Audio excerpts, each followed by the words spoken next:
Did you know the iconic spire of the Empire State Building was originally meant for something straight out of a sci-fi movie? When it was built in the 1930s, the plan wasn't just to be the world's tallest building. The architects designed its famous mast to be a docking station for giant airships or Zeppelins. Imagine this, you've just flown across the Atlantic from Europe. Instead of landing at an airport, your massive airship moors directly to the top of the Empire State Building. You'd walk down a gangplank onto the 102nd floor, go through customs right there, and then take an elevator down to the streets of Manhattan in just 7 minutes. It was meant to be the pinnacle of futuristic travel. So why aren't we seeing airships parked on top of skyscrapers today? Well, the idea was far more dangerous than it was practical. The winds at that altitude were incredibly powerful.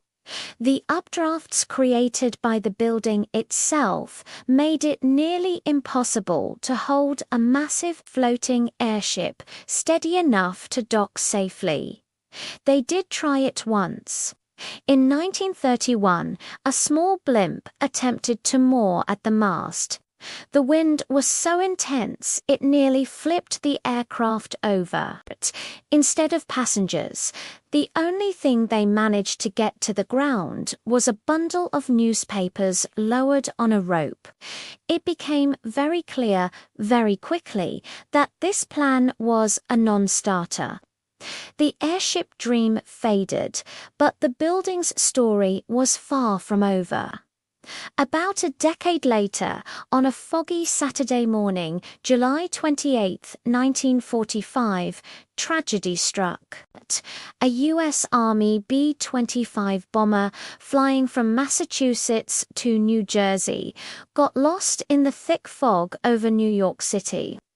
The pilot, Lieutenant Colonel William Smith, thought he was over the river but had drifted into the heart of Midtown.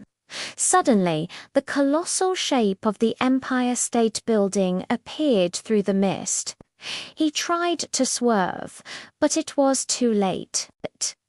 The bomber, flying at 200 miles per hour, slammed into the 79th and 80th floors.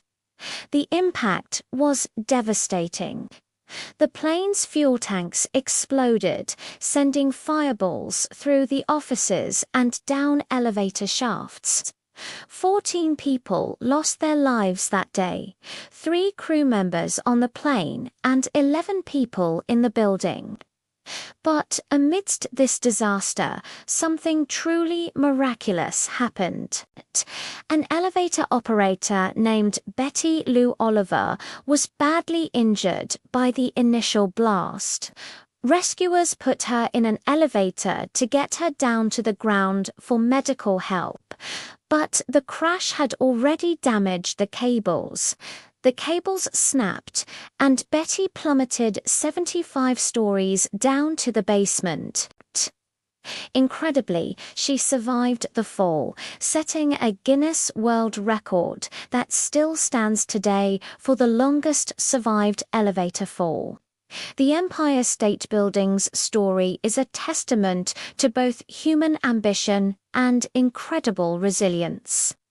Despite the failed Zeppelin plan and the horrific plane crash, the building's core structure remained intact.